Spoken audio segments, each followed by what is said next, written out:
had the cold. Just a common cold. My nose was stuffy. I had ear problems, sinus problems, that sort of thing. But then you get better before you get worse. So I was getting better, and that's when I got hit with the flu. Now, I've had the flu half a dozen times, and this was probably the worst I've felt with that. It really was quite bad. It wasn't life-threatening, but I did feel terrible.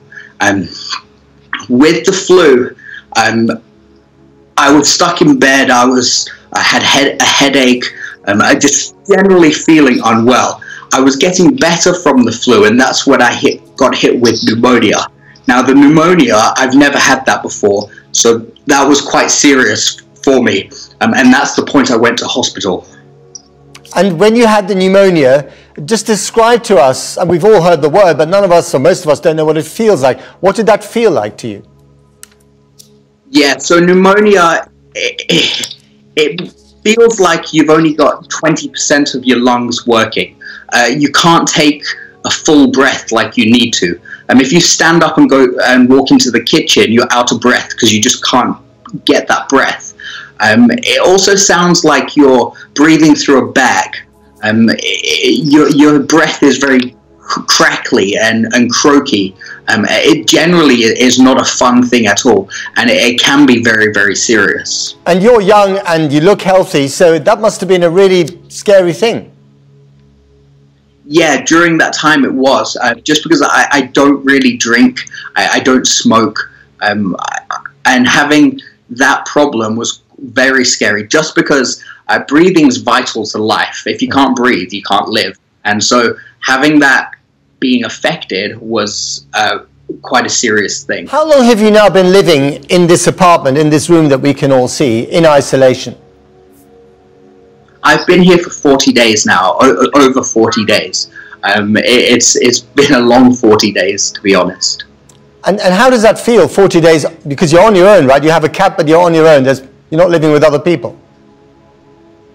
Yeah, well, with the technology age now, I can message somebody straight away all over the world. So it's not very lonely as such. I can speak to people on Facebook, on my phone, no problem with that. But the actual interpersonal interaction that I'm lacking, that definitely is taking a toll. So do you miss the face-to-face contact with other people? I do, yes, and many other people are in the same boat as well, because you go down on the streets, and normally this city is very vibrant, and there's a sense of life.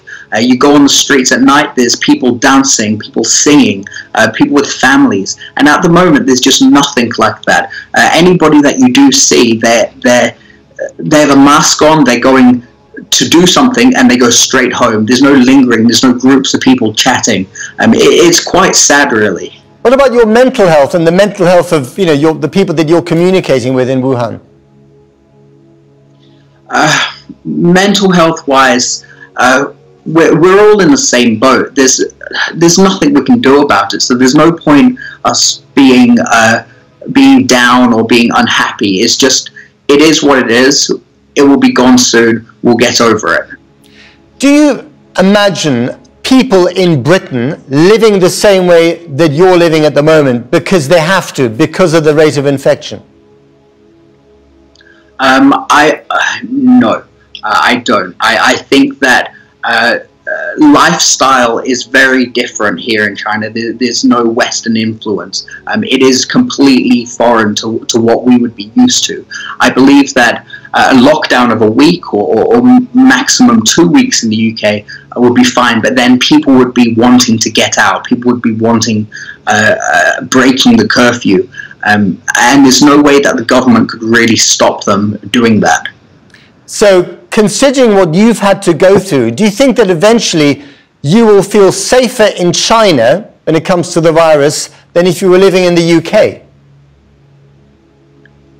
I believe yes and no. The city that I'm in, it's very densely populated. You've got thousands of people in the same area. So I believe that the spread happened here so fast because of that. But back in the UK, I believe that the government will have a handle on it and will be able to deal with it in the manner that they should. So you don't think that levels of isolation that we're seeing in China at the moment, that you've been experiencing yourself, will be necessary in the UK?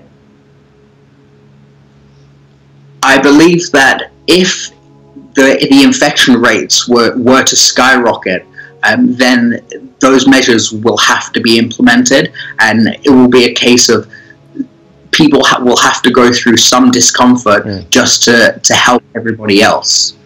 Finally, Connor, if we get to the same level of isolation that you're experiencing at the moment, what advice would you have?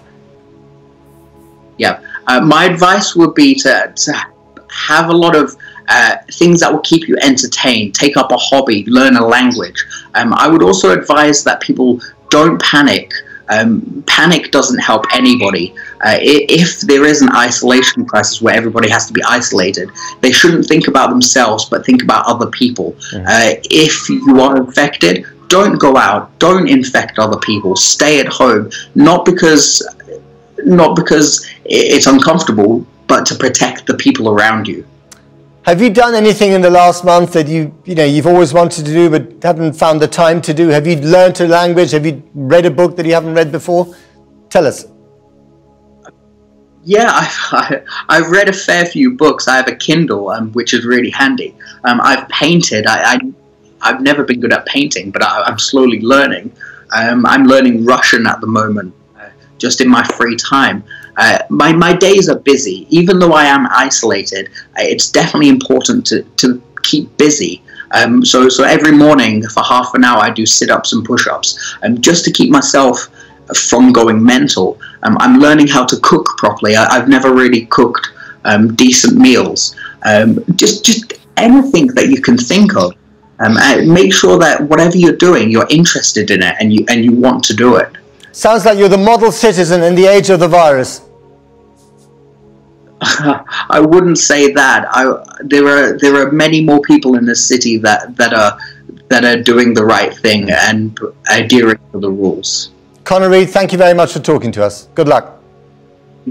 Not a problem. Thank you. We have 377 patients and 6 dead.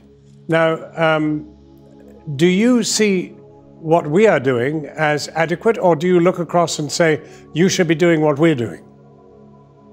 No, I don't think that we can compare the numbers, because as we've seen also in China, in the Wuhan region, they had a huge number of patients and a higher mortality than in the other regions outside Wuhan, where they had smaller epidemic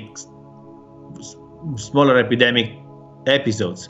So I think that what happened in Lombardy is just like a bomb that exploded. So it's the region has a very high density of population. All those people come and go from Milan every day. They are connected to every part of Europe, and so that's where the epidemic started. And then I think that, at least for now, surrounding countries are seeing how can I call them, metastasis of this, but not the center of the disease. That's even in the surrounding regions in Italy, the number of patients and the number of critical patients are smaller than in Lombardy. And in Lombardy we have, I'm sure you know, Lombardy is one of the richest region in Europe. So we have a very good health system, very modern, very efficient. So I don't think that the problem is that it exploded there, and before you can realize what's happening, you are like overwhelmed by the mass of patients. So hopefully in other countries it's not behaving like this. But what is very, very, very important for every country, and that's why the real reason why I'm doing this, is that everyone must understand that if you are not very careful in controlling the spread of the disease, this disease will overwhelm your system, no matter how efficient, good, modern it is. So the most important thing, besides creating new ICU beds, besides buying new ventilators, which is okay for people who are already sick, but the most important thing is to avoid a lot of people becoming sick. So you have to teach the population that they have to behave in some way in order to avoid the spread of the disease. I don't know. We are now putting in place a lot of severe measurements of containment, and that's the only way that we can try to deal with this incredible number of patients who are coming to our hospitals. And then the regional differences are difficult to explain. I don't know. I'm not an epidemiologist. I observe the numbers and the facts, and I see that in other countries they have smaller numbers, lower mortality. I have basically have no explanation for that. We in Italy the average age is quite high, so most of the people who died are patients above 80 years old. So patients who really cannot reasonably survive to a severe acute respiratory failure like this. Actually, your explanation to us of the bomb that was in Lombardy, the ingredients were such that you got hit very, very badly, and those ingredients don't exactly exist necessarily anywhere else. That's one explanation, and also, I mean, the bomb it's worse than a bomb, because a bomb is one event limited in time and in space. This is an event that keeps increasing, and it's contagious. So everything happens very quickly. If one had told me that in 2 weeks we would have created 500 new ICU beds or completely reorganized our hospital system, I would have said, okay, you're crazy. And it's happening now. One more question, Professor Grasselli. Are your own doctors and nurses being infected? We had a certain number of healthcare workers infected at the beginning, when everything was starting to happen. So now I think that they are using properly the personal protective equipment, and at least among anesthesiologists, the number of infected doctors is decreasing. But again, that's another big problem, because a certain number of healthcare workers are affected in those diseases, like SARS or those coronavirus diseases. So another important message for the population is that, and for the other healthcare system who are going to face this, is to train your healthcare workers on the use of the proper use of PPE, because that's one of the most important things. At this point in the development of this pandemic, is it possible, do you think, for Britain to suffer a bomb, as you put it? In other words, a sudden explosion of a real intensity of this outbreak? Possible, it's possible.